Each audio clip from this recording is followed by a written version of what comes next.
Greetings and salutations, this is Emperor Vespasian and his trusty sidekick. Hello.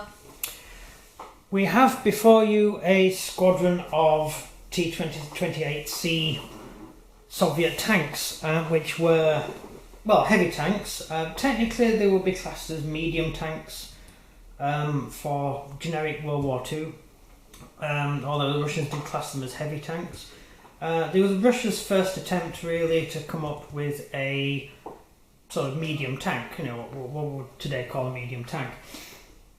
They do look slightly odd because they've got a big howitzer mounted on the roof, which is useless for anti-tank warfare because they weren't designed to fight enemy tanks. They were but it looks cool.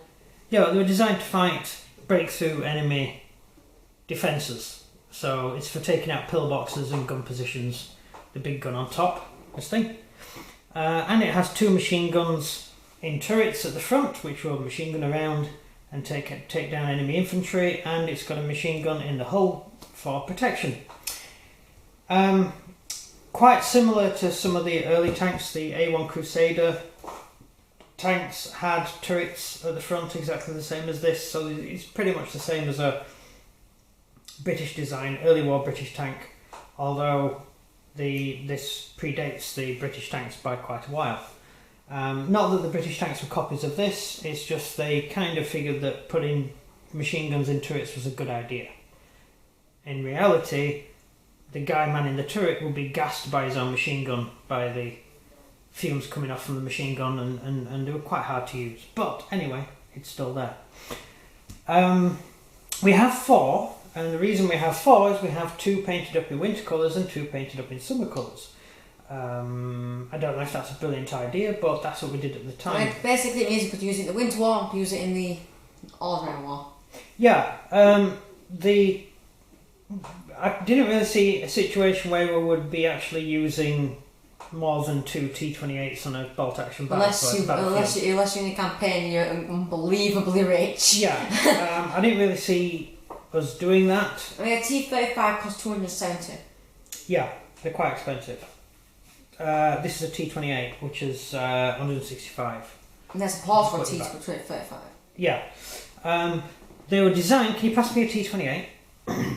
T35. T35, yeah. They were designed to operate like that, with the T35 covered by two T28s. This is where the anti-tank guns come in. The T35 carries anti-tank guns which fire both rear and forwards, and that's designed to be the introduce an anti-tank element to the tank unit. So the bad thing for people on the other end is that they are well armoured. Yes, yeah, well, relatively. The centre one is, T35 is very armoured. So you have this, which is the T28, and so they were designed to use alongside T35s, so you seldom found any T28s operating independently of T35s. So they were actually designed to work together. In practice, I'm not sure how that entirely worked out. They tended to break down quite easily, the T35s. They were too heavy, and they were a little bit rickety, but you know. Even in multipliers, they'd be really useful. Yeah. It's basically a walking... It's also anti-aircraft, isn't it, as well? Yeah, usually there's an anti-aircraft gun mounted in a turret. It's a walking war machine. Yeah. So, anyway, back to the T28. So it has a 76mm anti-tank gun. It has two machine guns fitted at the front, and it has, fitted sideways and front, and it has a hull-mounted machine gun. So it's a pretty effective tank. It's pretty good in combat. In reality it wasn't actually as good as it will play in bolt action. Oh, it's also got a turret mounted machine gun as well, which basically gives it 4 machine guns. Now, you've often heard me say that machine guns are awesome. Especially jamming with it all together. Yeah, so technically this tank can fire 16 machine gun dice, MMG dice. So that's 16 dice at 36 inches range. That's really good. That could take out a platoon in one turn, technically. Yeah. Technically. With support more than one, yeah. Yeah, so if you're using two together alongside the T-35, you could kill an entire infantry platoon in one turn. As and if it was just a move normal on. day. Yeah, and then just keep moving forward. And with the howitzers it's fitted with, that does D6 HE. So your 16 shots, if you want to reduce it to 12, you can fire the howitzer as well, which could give you an extra D6 shots. Plus it's a howitzer, so it's pretty dangerous to infantry. Yeah, this is an awesome machine. In bolt action anyway. It's also a large tank, so you do get that inability to use cover. So if the tank is hiding behind a bush, the bush doesn't count because the tank is enormous.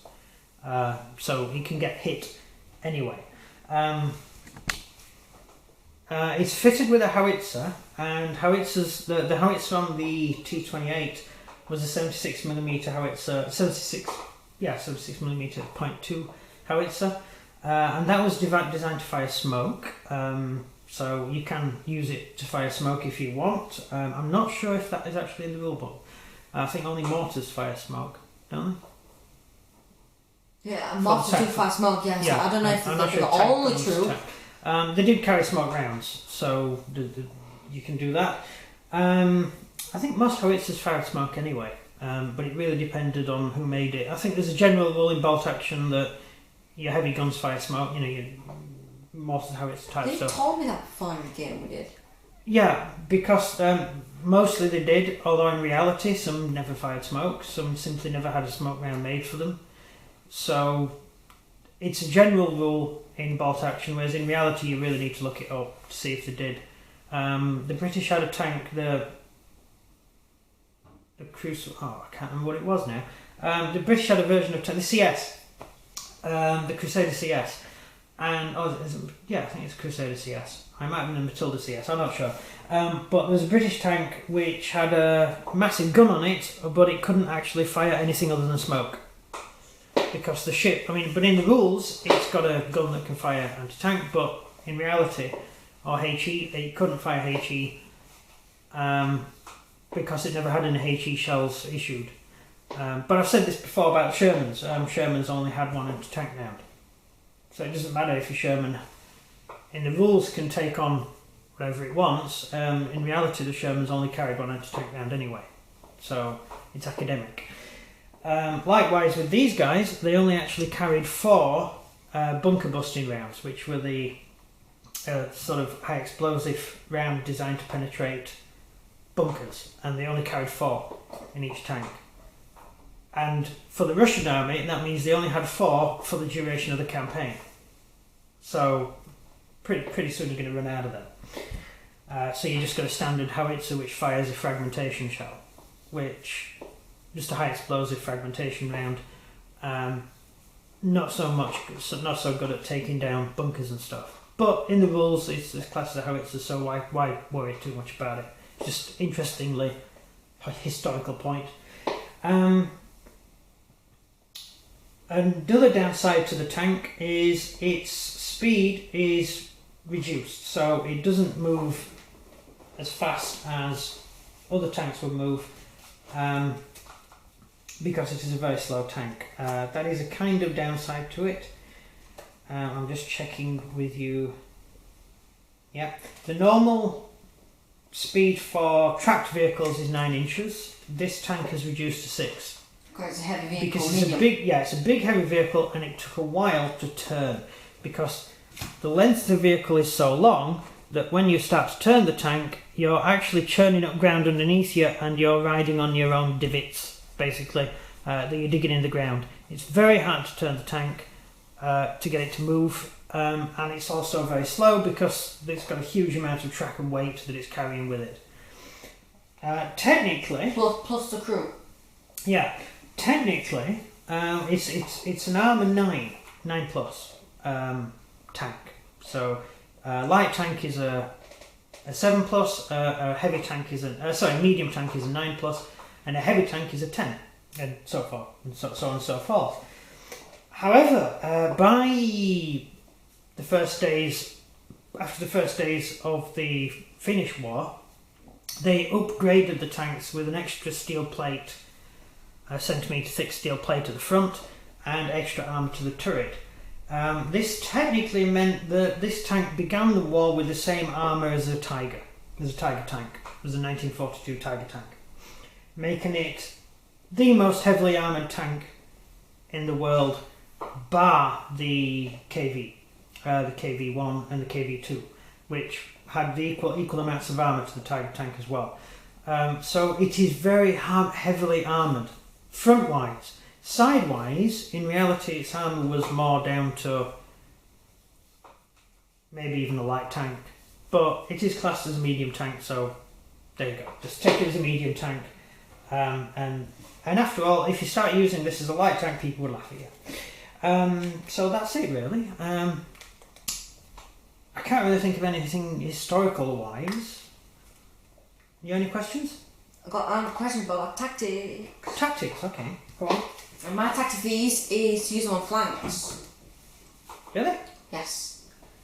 What I mean is if these destroy your flanks, the enemy's flanks, then you've only got your centre is concentrated on the on main army, what they think is the main army, attacking them, but then my main tanks are coming from the rear and I get you. bullseye. Yeah, so you extremely heavy armour coming around the sides instead of down the centre where they're going to be a bullet magnet. Yeah. See, I use Russian tactics when I play with them because I tend to try and use the same tactics as they really use, which tend to be disastrous for me, to be honest. The Russian tactics were really bad. They were basically just drive straight forwards. Because how mass numbers. Yeah, waves of numbers. Sooner or later, someone's going to get through. So let's go out bullets. Yeah, I have found that head-on charges aren't necessarily a brilliant idea because you do find yourself not only being a bullet magnet if you're a big tank, but dying. You know. Like when this particular tank actually, machine gun mine Japanese men just literally stood up and then just machine gunned them all. Yeah. Most of the units. Oh yeah, I did actually. Yeah. That's quite good. So yeah, this tactically the Soviets would drive these things forward at the front of their army. They would take out pillboxes, machine gun enemy troops in the trenches, and then the medium tanks would take over behind. And the light tanks, the T28Cs, would come in behind, and they would take out any enemy tanks that tried to counter-attack. That's the idea of them, hence the anti-tank guns. So they would try and take out enemy tanks that were attempting to plug the gap, because that's what tanks are used for defensively. And then after they're wiped out, then the BT-7s and the armoured cars would drive through and they would go into the enemy rear and just raise hell, wreak havoc. Didn't work in principle when given the people who were fighting against them, given the situation of the war. But certainly for early war, these things are awesome. They did particularly well in China against the Chinese. They scared the living daylights out of the Chinese because the Chinese thought they were way more powerful than they were, until the Chinese found out that if you just get a guy to strap grenades onto him and throw himself under the tank, this tank blows up just like any other tank. And so the Chinese ceased to be as afraid of them. But really, they are very useful as a propaganda weapon.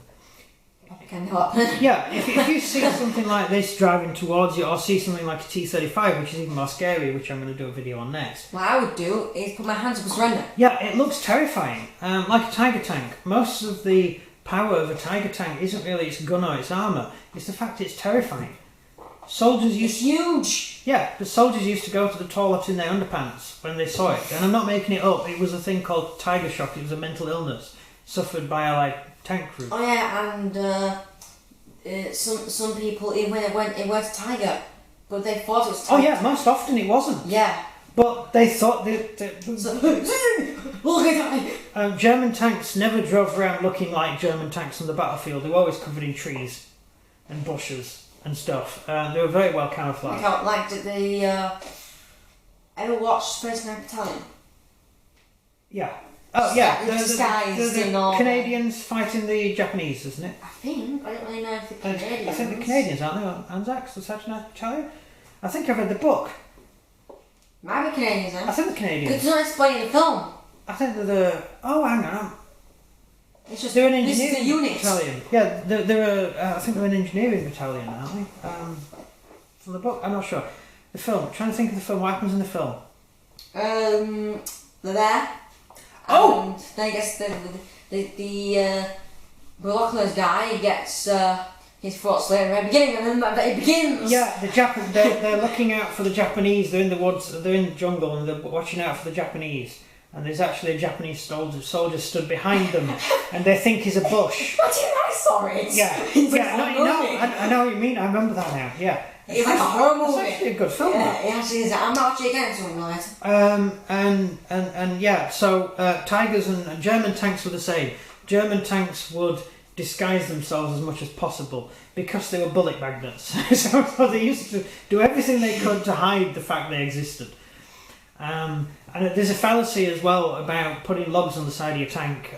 British tanks and American tanks had logs on the sides of their tanks. Why? And people say, oh, it's to help with armour. Well, no, it's not. It's like a moving wall. No, it's not. The reason they had logs was to, if the tank got stuck, you put a log underneath the wheels and it pushes off. They use it to push off, that's what it's for traction. Guess what? What? I never heard of that before. Yeah, it's true. So you see tanks with logs on the side, it's not to increase armour. It doesn't make any difference to its armour, because the German's not going to fire at a log. There's more than enough area to shoot at if you want to kill a tank. Maybe if they covered it in logs. Yeah, unlike British optics, when you aimed with a German anti-tank gun, you were aiming at an actual specific part of the tank you were firing at. So if you aimed at the turret, you hit the turret, and if you aimed at the side, you hit the side. Because German tanks are very well stable. The Allied tanks tended to not be as stable gun platforms, and if you were moving, you couldn't hit anything. If you were stationary, then once you fired, it would knock your tank back, and your shell would often, if it hit, it wouldn't hit where you were aiming at. So you really just aimed in the general direction. With German tanks, their optics were very good, and the tanks were squeeze velocity. They were very, very fast-moving shells, so they were like sniper rifles. So when a German tank fired, it was firing as a sniper rifle. So, basically. Anyway, that's all besides the point. Your point on the 39th Battalion is interesting, though, because I saw a picture of one of these. It's black and white footage, but there's trees, like woods, and there's a guy stood next to it. And you realise that the woods is actually a tank with woods painted on the side of it. It's got trees painted up the side with branches and everything. And then, so you imagine the tank moves and there's the trees behind it. It's pretty awesome. It could only obviously work in that one place. That's the only place you could use that camouflage. It's obviously for propaganda. It's like the wall might be... That picture might be a tank. Yeah, there's a famous picture of German tanks. So I got my World War II source book. Let's have a look. It's one of these. That's it on the back. You see this picture here? That camouflage scheme against the floor. Look how totally awesome that camouflage scheme is. But then you have the flag. Or ish. Yeah, you don't really notice that. Right, so that's the camouflage scheme it's got, right? You'd think that would be brilliant in warfare, don't you? No. Funnily enough, the Germans never used that camouflage scheme. That is entirely for propaganda. That was one plane painted up like that for propaganda, and yet everyone paints their planes like that. It's not true. That paint scheme only works at exactly 6:25 in the morning when the sun's come up and the shadows are on the ground. That is the only time that could possibly work. So if you're going to be flying at that time in the morning, great, but you can't use it for the rest of the day because it'll get shot up. No, it's not true. A lot of camouflage schemes were for propaganda purposes. It was only for TV, for the cinema and for newspapers to look at and say, oh, look how clever our soldiers are. In reality, that is more the colour scheme used by the Germans. It was generally, in the desert, it was generally a tan with a few bits of different colours dotted on here and there, because it's generic. it's pretty generic. And if you're fighting in the open desert, such as places like Libya and that stretch of North Africa where it's all desert, then they just didn't put the green on, they just painted them sand coloured. Same with the British, we did the same. So, yeah, just an interesting point as far as camouflage goes. A lot of camouflage stuff is actually just made up mostly by wargamers that paint things. And I'm not blaming wargamers, because I figure tanks look cool when they're all done up in camouflage, but the reality is much different. For the Russians used to get the tank delivered painted green as base coat, which is this green. They would then have a lighter green and a brown. Right? Actually more tan than a brown. And they had the option to put whatever camouflage they wanted, but the Russians tended to sell the paint. So they would just sell the paint to someone locally. I don't know, make money out of it, buy food or whatever, I don't know. So they didn't use it, they didn't use the paint. So many tanks didn't use camouflage, Russian tanks. It wasn't that the Russians weren't issued with camouflage paints, it's just they didn't use them.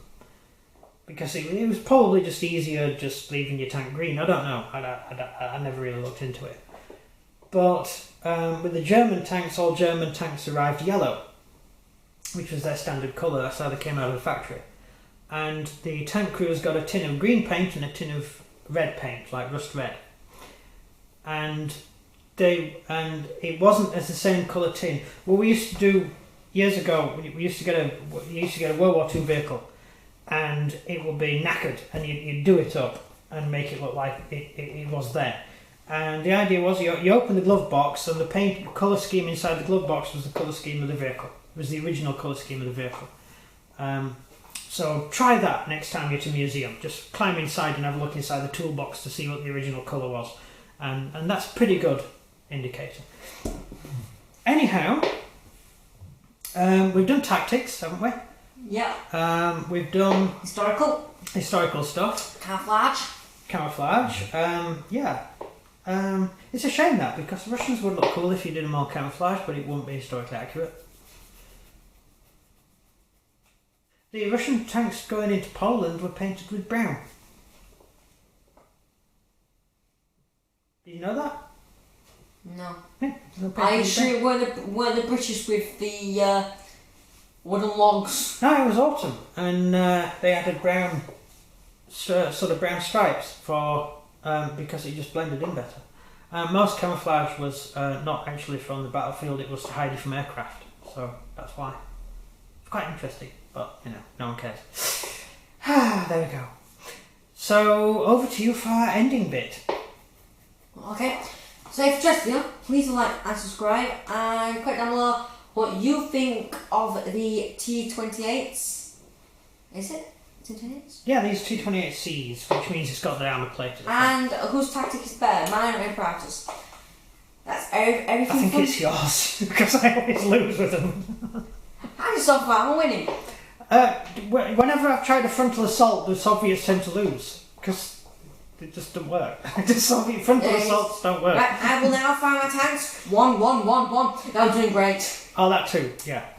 But you did once kill my heavy tank with your first shot with a howitzer, and you killed the tank by rolling a 6 and a 6 and a 6. It's funny that it's just when we started YouTube channel. I know. Yeah, was that one of our first? The look videos? of the channel. Yeah, that was weird. Third video ever. Anyway, well, let's just finish the video. That's everything from me. That's everything from him. Goodbye. Bow, bow, bow.